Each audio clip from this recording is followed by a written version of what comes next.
Hello friends, आज हम लोग स्टार्ट करने वाले हैं यूपी बोर्ड क्लास 9 का चैप्टर नंबर 2 हम पढ़ने वाले हैं, उत्तक पढ़ने वाले हैं। ठीक है, आज हम क्या पढ़ेंगे? आज हम उत्तक पढ़ेंगे। ठीक है, यदि आज हमारे चैनल पर नए हैं तो कृपया हमारे साथ जुड़िए और इसको अंत तक देखते रहिए। ठीक है, आज हम आपको क्या है, काफी आसान भाषा में आपको समझाने वाले उत्तक समझाने वाले हैं। ठीक है, तो उत्तक क्या होता है? तो उत्तक कोशिका के समूहों को ही क्या कहलाता है? उत्तक कहलाता है। कोशिका के समूह को ही उत्तक के नाम से जाना जाता है। क्या कहते हैं? कोशिकाओं के समूहों को ही क्या कहते हैं? उत्तक कहा जाता है। ठीक है, और उत्तक शब्द का प्रयोग सबसे पहले विकार्ट नामक वैज्ञानिक ने किया था। क्या किया था? विकार्ट नामक वैज्ञानिक ने सबसे पहले उत्तक शब्द का प्रयोग किया था। उन्होंने कहा था कि जब दो कोशिकाएं जब आपस में आके मिलती हैं तो उसे क्या कहता है? उसे उत्तक कहा जाता है। मतलब कोशिका के समूहों को ही उत्तक कहा जाता है। ठीक है, और यह प्रकार क्या करती हैं? एक प्रकार के समान कार्यों को पूरा करती है। मतलब उत्तक कोशिकाओं का एक विशेष समूह होता है जो एक विशेष कार्य के लिए अपने प्रयासों को एकत्रित करता है। दूसरे शब्दों में उत्तक एक समान संरचना और उत्पत्ति वाली कोशिकाओं का एक समूह होता है जो क्या करते हैं? जो समान कार्यों को पूरा करते हैं। क्या करते हैं? जो समान कार्यों को पूरा करते हैं। तो उन्हें क्या करता है? उन्हें उत्तक कहा जाता है। और उत्तक शब्द का प्रयोग सबसे पहले विकार्ट नामक वैज्ञानिक ने किया था। किसने किया था? विकार्ट नामक वैज्ञानिक ने किया था। इन्होंने बोला कोशिकाओं के समूहों को क्या बोलते हैं?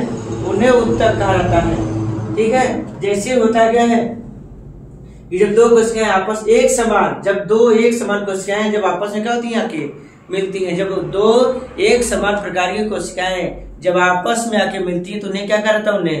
उन्हें जाके उत्तक के नाम से जाना जाता है। ठीक है, और सबसे खास बात है उत्तक कितने प्रकार के होते हैं? उत्तक 2 प्रकार के होते हैं, पादप उत्तक और जंतु उत्तक होते हैं। ठीक है, कौन कौन से उत्तक होते हैं? पादप उत्तक और जो जंतु उत्तक होते हैं। ठीक है, जो पादप उत्तक होते हैं इनमें क्या होता है? जिसे इनको 2 भागों में बांटा गया। कौन कौन सा? एक होता है विभज्योत्तक उत्तक, दूसरा होता है स्थायी उत्तक होता है। तो जो विभज्योत्तक उत्तक होते हैं इनमें क्या होता है? निरंतर या लगातार क्या पाई जाती है? विभाजन पाया जाता है। ऐसा उत्तक जिसमें निरंतर या लगातार विभाजन पाया जाए, ऐसे कहा जाता है कि ऐसे उत्तक जिसमें निरंतर या लगातार विभाजन की क्षमता पाई जाए उसे क्या कहेंगे? उसे विभज्योत्तक उत्तक कहते हैं। और स्थायी उत्तक क्या है? ऐसे उत्तक जो विभाजन की क्षमता क्या करते हैं? खो देते हैं। ऐसे उत्तक जो विभाजन की क्षमता को खो देते हैं उन्हें क्या बोलते हैं? उन्हें स्थायी उत्तक कहा जाता है। स्थायी उत्तक मतलब ऐसे उत्तक जो विभाजन की क्षमता को खो चुके हैं, अर्थात जिसमें विभाजन अब नहीं पाया जाता, जिनमें स्थायी रूप से विभाजन बंद हो गया है, उसे क्या बोलेंगे? उसे बोलेंगे स्थायी उत्तक बोलेंगे। जिसमें विभाजन होता है लगातार उसे क्या बोलेंगे? विभज्योत्तक उत्तक कहा जाता है। ठीक है, हम आते हैं विभज्योत्तक उत्तक आते हैं। तो विभज्योत्तक उत्तक एक ऐसे उत्तक होते हैं जिसमें क्या पाई जाती है? लगातार विभाजन की क्षमता पाई जाती है। तो उन्हें क्या कहा जाता है? उन्हें विभज्योत्तक उत्तक कहा जाता है। जैसे विभज्योत्तक उत्तकों की कोशिकाएं पतली कोशिका भित्ति वाली संरचना के समान होती है। मतलब इनमें क्या पाई जाती है?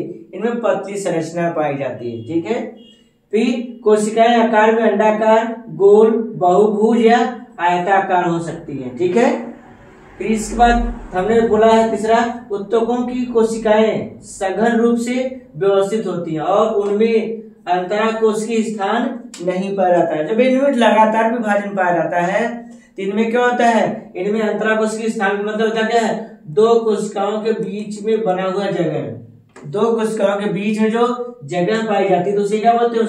उसे अंतराकोशिकीय स्थान कहा जाता है। 2 कोशिकाओं के बीच में जो स्थान बनता है तो उसे क्या बोलते हैं? उसे अंतराकोशिकीय स्थान कहा जाता है।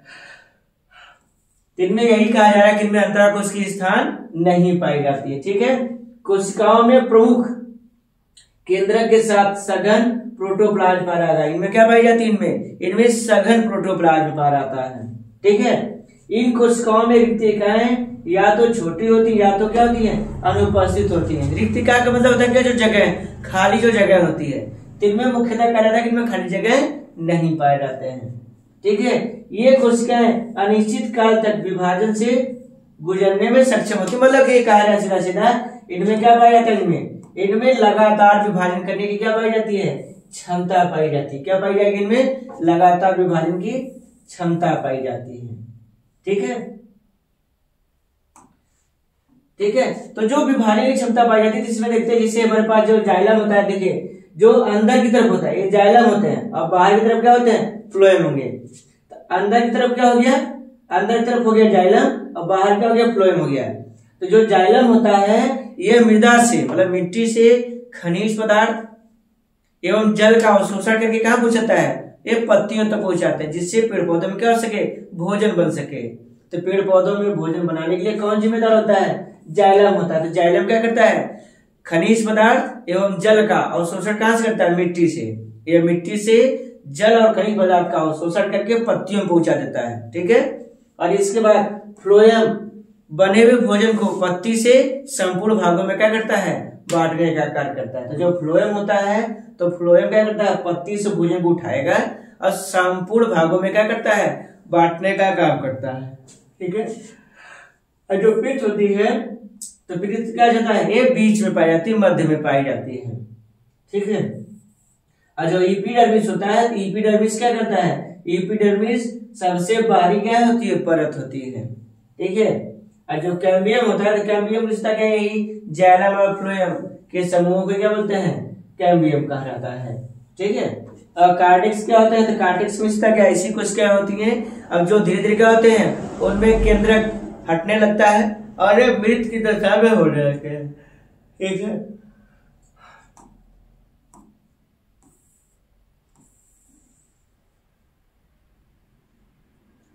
अब आते हैं क्या है, हम आते हैं कि विभज्योतक उत्तक के प्रकार आते हैं। क्या आते हैं, हम विभज्योतक उत्तक के प्रकार आते हैं। तो जो विभज्योतक उत्तक होता है ना, यह 3 प्रकार के होते हैं। पहला कौन सा होता है, पहला होता है शीर्षस्थ उत्तक, दूसरा अंतर्वेशी उत्तक, और तीसरा क्या होता है, तीसरा होता है पार्श्व उत्तक होता है। क्या होगा, पार्श्व उत्तक होता है। ठीक है, तो जो शीर्षस्थ उत्तक होता है, जो शीर्षस्थ उत्तक होता है ना, यह विभज्योतक उत्तक का सबसे शीर्ष भाग होता है, मतलब प्रथम भाग होता है। तो हम ये कह सकते हैं कि जो शीर्षस्थ उत्तक होता है वह किसी तने के शीर्ष भाग पे पाए जाते हैं। इनमें विभाजन की अपार क्षमता पाई जाएगी। क्या पाई जाएगी, इनमें विभाजन की अपार क्षमता पाई जाती है, जिसे क्या कहते हैं, जिसे शीर्षक उत्तक के नाम से जाना जाता है। ठीक है, तो जो हमारे पास शीर्षक उत्तक होता है या किसी भी तने का सबसे शीर्ष भाग होता है। ठीक है, शीर्षस्थ उत्तक या किसी तने के सबसे शीर्ष भाग पर पाए जाते हैं।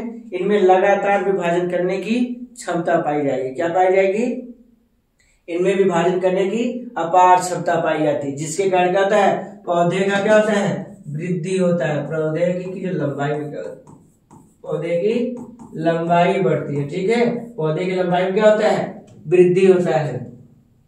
ये वाला भाग है।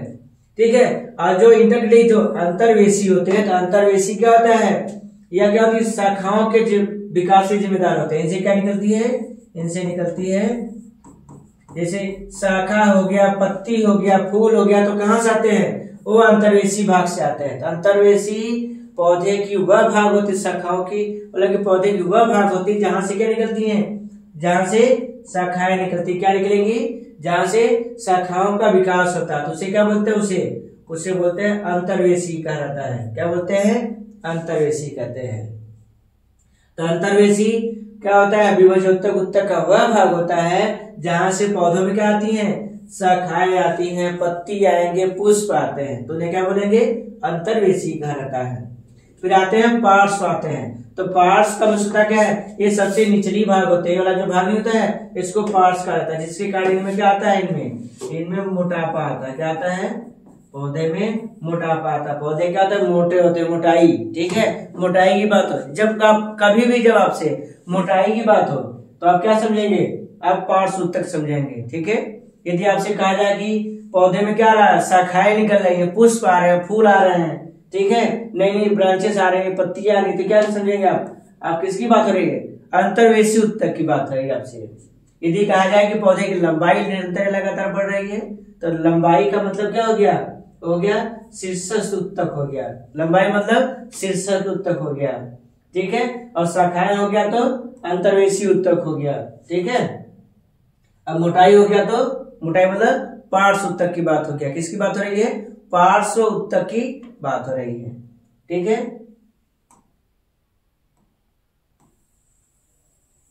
अब आते हैं क्या? स्थायी उत्तक आपसे आते हैं, ठीक है। जो स्थायी उत्तक होता है, यह कोशिकाएं क्या होती हैं? यह विभज्योत्तक उत्तक कोशिकाओं के द्वारा ही बनी होती हैं। जो विभज्योत्तक उत्तक नहीं भी हमने पढ़ा भी, तो जो विभज्योत्तक उत्तक होती हैं वो आगे चल के किसमें परिवर्तित हो जाती हैं? वो स्थायी उत्तक में परिवर्तित हो जाती हैं। मतलब इनमें जो आकार होता है, इनकी आकार निश्चित हो जाता है, इनकी दीवार काफी मोटी हो जाएगी, इनमें विभाजन क्षमता नहीं होता है, इनमें हवा के थैले बनने लगते हैं, ठीक है। और इनका केंद्र धीरे धीरे नष्ट होने लगता है।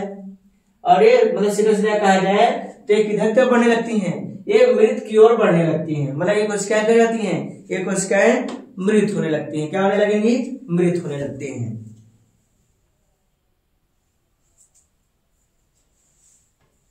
ठीक है। ये कोशिकाएं क्या लगती हैं? ये कोशिकाएं मृत की तरफ बढ़ने लगती हैं। इन्हें क्या कहा जाएगा? इन्हें विभज्योत्तक उत्तक कहा जाता है, ठीक है। और इनका एक निश्चित आकार होगा, कार्य होगा, ठीक है। मतलब इनका क्या होता है? इनका एक निश्चित आकार होगा और एक निश्चित इनका क्या होता है? एक कार्य होता है इनका, कि मतलब कि एक विशेष प्रकार के कार्य क्या करेंगे? ये पूरा करेंगे। और सबसे खास बात है ना, इनकी दीवार कैसी होती है? इनकी दीवार मोटी होती है। क्या होती है इनकी दीवार? इनकी दीवार मोटी होती है, ठीक है। अभी स्थायी उत्तक के प्रकार आते हैं।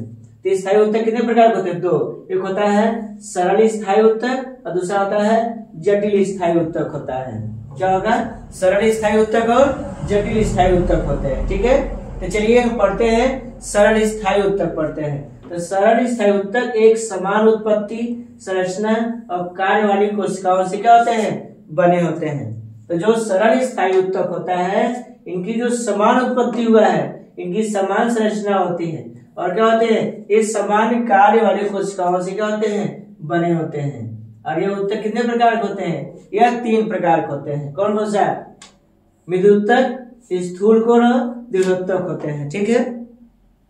तो हम पढ़ते हैं क्या है? जो मृदुत्तक होता है, तो मृदुत्तक पहले हम पढ़ते हैं मृदुत्तक भोजन बनाने, ठीक है, भोजन संचय करने और पौधे के तैरने इत्यादि कार्यों में क्या होते हैं? सहायक होते हैं। और जो स्थूलकोण होता है, यह पौधे में भोजन बनाने, भोजन संचय करने एवं उसको लचीलापन प्रदान करते हैं, ठीक है।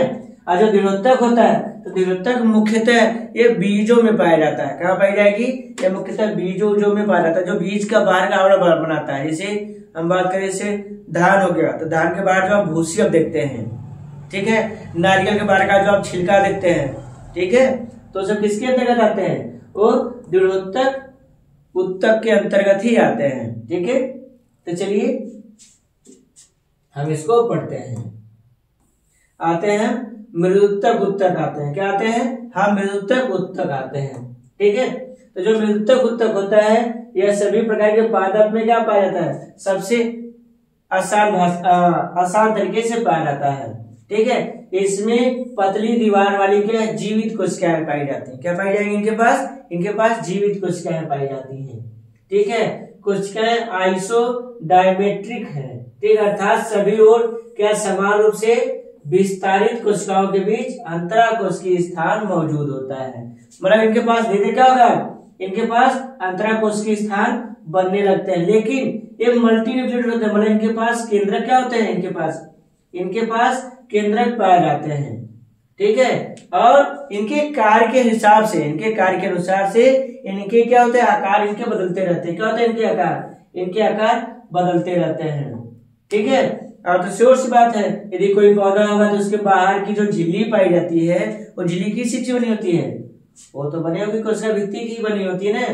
और इनमें क्या होता है? इनमें जो केंद्रक होता है वो बड़ा होता है और स्पष्ट दिखाई देता है, ठीक है।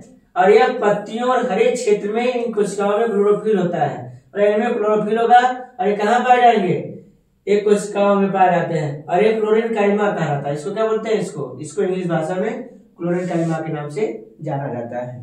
और ये जो घटना होती है उत्तक पौधों के सभी अंगों जैसे जड़, तना, पत्ती, फूल, फल और बीज में मौजूद होता है।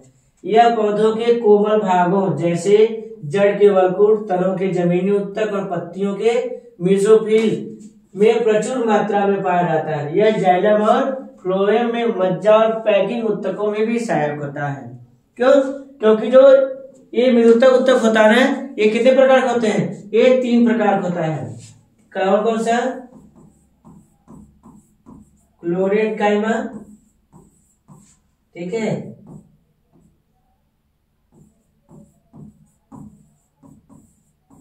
एरेन काइमा और तीसरा ताराकार होते हैं। ठीक है, तो ये जो मृदुत्तक होता है कितने प्रकार का होता है? ये 3 प्रकार के होते हैं। कितने प्रकार के होते हैं? 3 प्रकार के होते हैं। जो क्लोरीन काइमा होता है ये इनमें पड़हरी पाई जाती है। जो क्लोरीन काइमा होती है इसमें क्या पाई जाती है? इसमें पड़हरी पाई जाती है। तो भोजन बनाने और संचय में सहायक हो जाएंगे। कौन? क्लोरीन काइमा। क्लोरीन काइमा भोजन बनाने और भोजन के संचय में क्या हो जाएगी? सहायक हो जाती है। ठीक है, और जो एरेन काइमा होता है, एरेन मतलब क्या है? इनमें क्या पाया जाता है? इनमें वायु संचित हो जाता है। क्या रहता है? एरेन काइमा मतलब वायु। एरेन काइमा मतलब इनमें वायु संचित जाता है। वायु संचित होने के कारण ये पौधे क्या होते हैं? ये तैरने में सहायक होते हैं। यह पौधे को तैरने में क्या होते हैं? ये सहायता प्रदान करते हैं। कौन? ये एरेन काइमा। एरेन काइमा किसी भी पादप के तैरने में क्या होता है? वो सहायक होता है। ठीक है, और जो ताराकार होता है, ताराकार लिग्निन की जमा हो जाने के कारण इनका एक संरचना स्थायी हो जाता है, जो किस आकार में जाता है? वो तारा के आकार में संरचना का निर्माण कर देते हैं। कौन? ये कोशिका है। ठीक है, तो मृदुत्तक कितने प्रकार की होती है? मृदुत्तक 3 प्रकार की होती है। कौन कौन सा? क्लोरीन काइमा, एरेन काइमा और ताराकार। जो क्लोरीन काइमा होता है यहाँ पे पड़हरी पाए जाने के कारण यह भोजन के निर्माण एवं उसके संचय में क्या होते हैं? सहायक होते हैं। ठीक है, भोजन निर्माण और संचय में सहायक हो जाते हैं। और जो एरेन काइमा होता है, एरेन काइमा में हवा के गुच्छे क्या होते हैं? इनमें बढ़ने लगता है, जिसके कारण इनमें वायु संचित होने लगता है और ये भोजन निर्माण क्या करते हैं? नहीं करते हैं, और लेकिन पौधे के तैरने में सहायक होने लगते हैं। और जो ताराकार होती है, ताराकार में लिग्निन और पैक्टिन जमा हो जाने के कारण क्या होते हैं? ये तारा के संरचना का ये निर्माण कर देते हैं। ठीक है,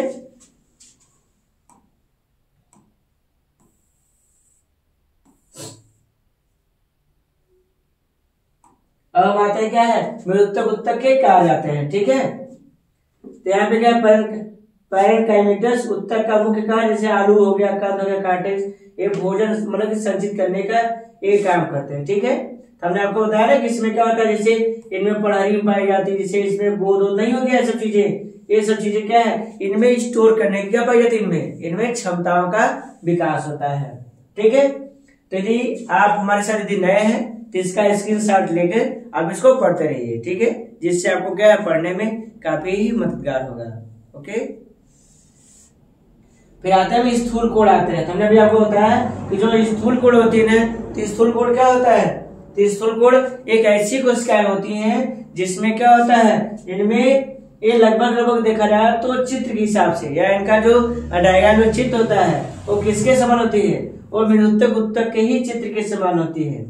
लेकिन इसमें भी क्या इनमें क्या पाए जाते हैं? इनके पास लिग्निन और पैक्टिन इनमें धीरे क्या होता है? जमा होने लगता है। क्यों? क्योंकि इनमें हवा का गुच्छा क्या होता है? धीरे धीरे बढ़ने लगता है। ठीक है, और अपेक्षाकृत क्या होती है? थोड़ा सा बड़ी होती है। ठीक है, और इनकी परत क्या जाती है? इनमें सेलुलोज की मात्रा अधिक पाई जाती है, जिसके कारण इनकी परत क्या हो जाती है? ये मोटी हो जाती है। ठीक है, और ये मुख्यतः कहाँ पाए जाते हैं? ये क्लोरीन काइमा आमतौर पर शाकाहारी द्विबीजपत्री पौधों के तने, डंठलों और पत्तियों में एपिडर्मिस के नीचे 3 से 4 परतों में पाई जाती है। यह आमतौर पर मोनोकाट के तनों, जड़ों और पत्तियों में क्या होते हैं? ये अनुपस्थित होते हैं। ठीक है, और ये जो होती है ना, यह भी भोजन के निर्माण में, ये भी क्या होती है? यह भी भोजन के निर्माण में और साथ साथ पौधे क्या रहती है? पौधे को ये लचीलापन देती है। क्या रहती है? ये पौधे को लचीलापन देने का कार्य करती हैं। क्या करेंगी? पौधे को लचीलापन, मतलब भोजन के निर्माण एवं पौधे को लचीलापन देने का क्या करती हैं? एक कार्य करती हैं। ठीक है, तो स्थूल कोण का कार्य क्या है? स्थूल कोण। ठीक है, इसका कार्य क्या होता है? हमने आपसे बोला ना कि पौधे में क्या होते हैं? ये लचीलापन देने का कार्य करते हैं। ठीक है, और इनमें भी क्या पाया जाता है? क्लोरोप्लास्ट, मतलब पड़हरी में पाई जाती है, जिसके कारण क्या होगा? ये भोजन निर्माण करेंगे। हमने आपसे भी बोला ना कि इनमें के इनके जो कार्य होते हैं, जिसे यह भोजन निर्माण, भोजन संचय एवं लचीलापन देने का कार्य करते हैं। ठीक है, अब हम आते हैं क्या है? ये दृढ़ोत्तक आते हैं। तो दृढ़ोत्तक का मतलब क्या होता है? एक ऐसे उत्तक होते हैं जिसमें लिग्निन का जमाव क्या रहता है? अधिक हो जाता है। इन्हें लिग्निफाइड उत्तक के नाम से भी क्या होता है? ये जाना जाता है। ठीक है, और ये दो प्रकार की होती हैं, एक होता है तंतु, एक होता क्या है? स्क्लेराइड्स होता है। ठीक है, और सबसे खास बात है ना, ये बीजों के बाहर का क्या करते हैं? ये आवरण का निर्माण करते हैं और पादप में क्या लाते हैं? कठोरता लाने का कार्य करते हैं। यह उत्तक क्या करती है? यह बीजों के आवरण के निर्माण में एवं साथ साथ कठोरता प्रदान करने में क्या होते हैं? ये सहायक होते हैं। ठीक है, अब घटना क्या है? कहाँ पाए जाते हैं? तो ये जड़ों, तनों एवं पत्तियों के वलकुट और सामान्य उत्तकों में क्या होते हैं? ये पाए जाते हैं। ठीक है,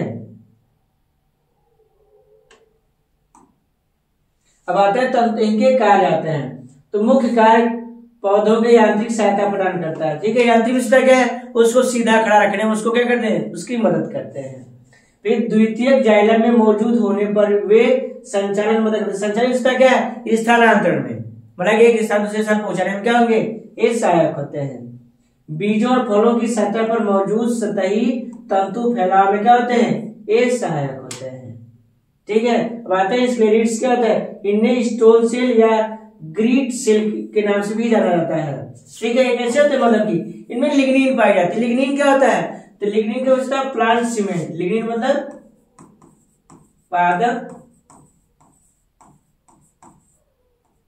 पादप सीमेंट को क्या बोलते हैं? लिग्निन कहा जाता है। क्या बोलते हैं? लिग्निन बोलते हैं। लिग्निन मतलब पादप सीमेंट कहा जाता है। ठीक है, और सबसे खास बात इनका कार्य क्या होता है? स्क्लेराइड्स का, यह क्या कहते हैं? पौधों की यांत्रिक शक्ति और कठोरता प्रदान करते हैं। ठीक है, यह फलों के गुदे को किरकिरापन प्रदान करते हैं। ठीक है, वो क्या करेंगे? उसको किरकिरापन प्रदान करते हैं। अब बीज आवरण को क्या करते हैं? मजबूती भी प्रदान करेंगे। क्या करेंगे? उसको मजबूती प्रदान करते रहते हैं। ठीक है, और सुरक्षात्मक उत्तक का मतलब क्या होता है? ऐसे उत्तक जो क्या करते हैं? उत्तकों को सुरक्षा प्रदान करेंगे। जो उत्तक को क्या करेंगे? सुरक्षा प्रदान करेंगे, तो उन्हें क्या कहा जाएगा? सुरक्षात्मक उत्तक कहा जाता है।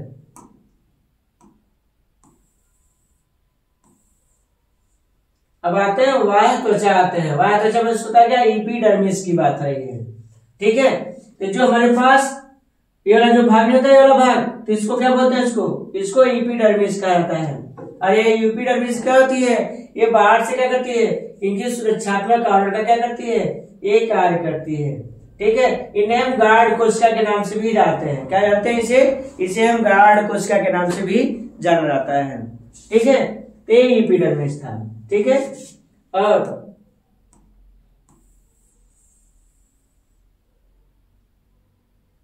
जो एपिडर्मिस होता है ना, इसका कार्य क्या होता है? तो कार्य क्या है? वह तो क्या करता है? वह त्वचा का कार्य पौधों को चोट और संक्रमण से बचाते हैं। तो चलिए ठीक है, पादप में घाव को कौन भरता है? पादप में घाव को कौन भरता है? पादपों को कौन भरेगा? उनके जो घाव होते हैं। तो उसका उत्तर क्या है? उत्तर है ट्रोमैटिन है। क्या नाम है? ट्रोमैटिन है। तो ट्रोमैटिन क्या करता है?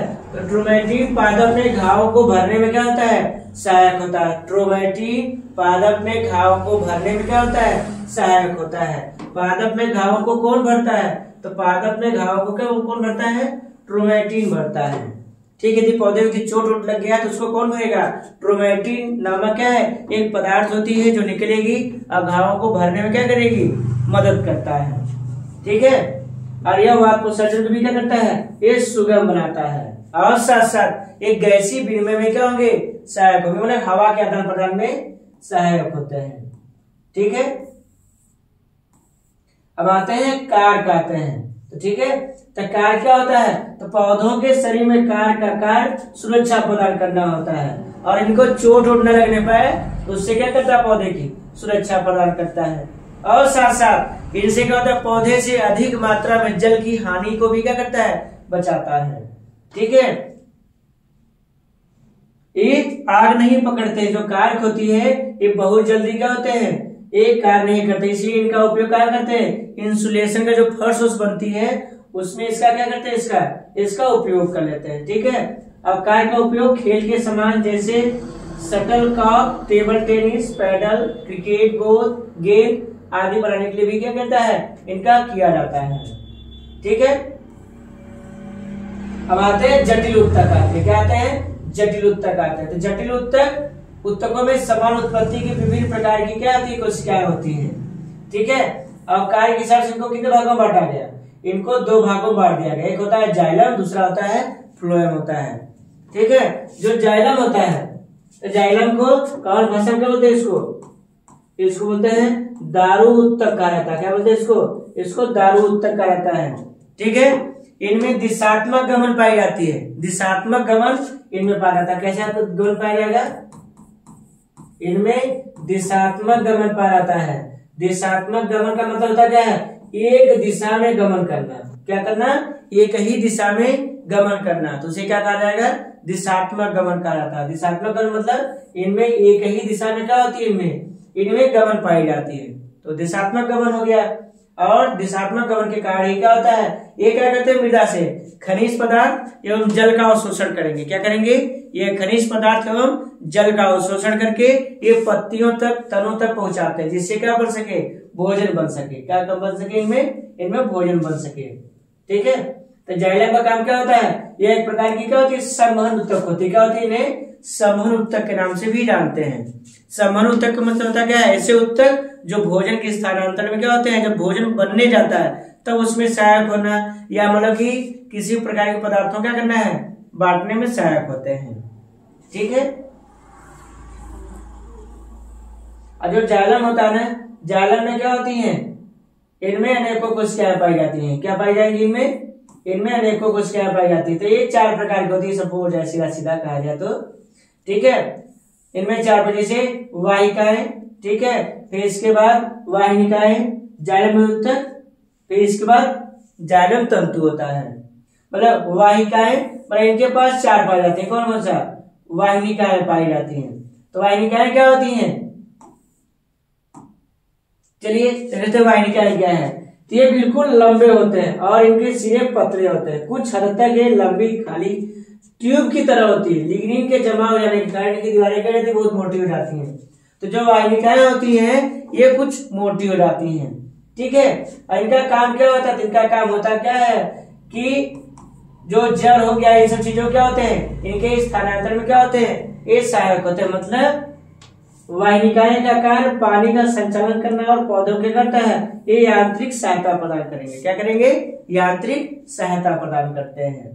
ठीक है, फिर वाहिकाएं क्या होती हैं, एक वाहिका का निर्माण एक के ऊपर एक रखी गई कोशिकाओं की अंतिम दीवारों के विघटन से होता है, विघटन से टूट जाना। ठीक है, तो उनके एक से जब वो जो कोशिकाएं टूट जाती है इनका निर्माण होता है, ताकि एक लंबी वाहिका बन जाए। क्या हो सके, लंबी बन जाए। लवन की लंबाई कितनी होती है, 10 सेमी से लेके 6 मीटर तक इनकी क्या होती है, ये बनी होती हैं। ठीक है, और ये क्या होती है, ये लिग्निफाइड ये भी होती है। मतलब लिग्निफाइड उसका क्या है, काफी मोटी पाई जाती है। ठीक है, और इनका कार्य क्या होता है, तो वाहिकाएं पौधों की जड़ से जल एवं खनिज पदार्थों क्या करती हैं, ये पत्तियों तक पहुंचाती हैं। तो वाहिकाएं क्या होती है, तो वाहिकाएं पौधों की जड़ से जल एवं खनिज लवण को क्या करती हैं, ये पत्ती तक पहुंचाने का कार्य करती हैं। ठीक है, और आते हैं जाइलम आते हैं। जाइलम फाइबर क्या होती है, ये काफी लंबी होती है और दोनों सिरों पे क्या होती है, नुकीली होती है। ठीक है, और इनका कार्य क्या होता है, इनका कार्य होता है पौधों को यांत्रिक सहायता प्रदान करना। क्या करना, यांत्रिक सहायता प्रदान करना होता है। ठीक है, अब आते हैं जाइलम मृदुतक आते हैं। तो ये जीवित कोशिकाएं होती हैं और इनका काम क्या होता है, जल के संचालन एवं भोजन के संचय में क्या होती हैं, सहायक होगी। क्या होगी, भोजन के संचय में सहायक होती हैं। अब आते हैं फ्लोएम आते हैं। तो फ्लोएम दिशात्मक गमन नहीं करता है। क्या होता है, फ्लोएम को कॉमन भाषा में क्या कहते हैं, इन्हें बास्ट भी कहा जाता है, बास्ट कह सकते हैं। फिर इसके बाद क्या कह सकते हैं, इन्हें पोषवाह, इन्हें क्या बोलते हैं, पोषवाह उत्तक भी कहा जाता है। इन्हें क्या बोलते हैं, इन्हें पोषवाह उत्तक के नाम से भी क्या होता है, इन्हें जाना जाता है। ठीक है। अब जो फ्लोएम होता है यह क्या करता है, भोजन बनने के बाद सभी को क्या करता है, एक स्थान से दूसरे स्थान क्या करता है, बांटने का कार्य करता है।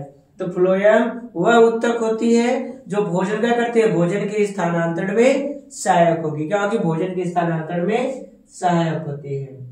ठीक है। और इनमें क्या होता है, इनमें जो भोजन होता है ना, वो किसी भी दिशा में क्या करता है, वो गमन कर सकता है, मतलब इसमें दिशा का ज्ञान नहीं होता है। और इसी फ्लोएम का आगे चल के क्या कहता है, धागा के निर्माण में भी क्या होते हैं, ये सहायक होते हैं। क्या होंगे, धागा के निर्माण में भी सहायक होते हैं। ठीक है। और इनके पास भी क्या होती हैं, 4 प्रकार की कोशिकाएं पाई जाती है। कौन कौन सा, चालनी नलिकाएं, सह कोशिकाएं, फ्लोएम तंतु और फ्लोएम मृदुतक होते हैं। ठीक है। जो फ्लोएम मृदुतक होता है यह भोजन भंडारण, भोजन निर्माण इत्यादि प्रक्रियाओं में क्या होते हैं, ये सहायक होते हैं। ठीक है। और जो सह नलिकाएं होती हैं ये क्या करती है, भोजन को क्या करती है, छानने का कार्य करती हैं। ठीक है। मतलब उसके छानने में क्या होंगी, सहायक होती हैं। ठीक है। और इसके बाद जो क्या चलनी नलिकाएं होती है, तो चलनी नलिकाएं क्या करती हैं, तो चलनी नलिकाएं जो होती हैं वो भी क्या करती है, मतलब उसके स्थानांतरण करने में क्या होंगी, वो सहायक होती हैं। और सबसे खास बात यह है कि जो हमारे पास जो फ्लोएम तंतु होता है एक विशेष प्रकार के उत्तक होते हैं जिनसे क्या बनता है, धागा को बनाने में क्या करता है, इनका उपयोग किया जाता है। क्या करते हैं, धागा बनाने में उपयोग करते हैं। ठीक है। आज हमने क्या पढ़ा, आज हमने पढ़ा पादप उत्तक पढ़ा। ठीक है। तो यदि पादप उत्तक में यदि आपको कहीं भी किसी प्रकार की समस्या होती है तुरंत आप हमारे क्या है कमेंट बॉक्स में आके कमेंट करिए। हम आपको क्या करेंगे, हम उससे वीडियो बना के आपको क्या करेंगे, आसान भाषा में प्रोवाइड करने का प्रयास करेंगे। ठीक है। Thanks for watching.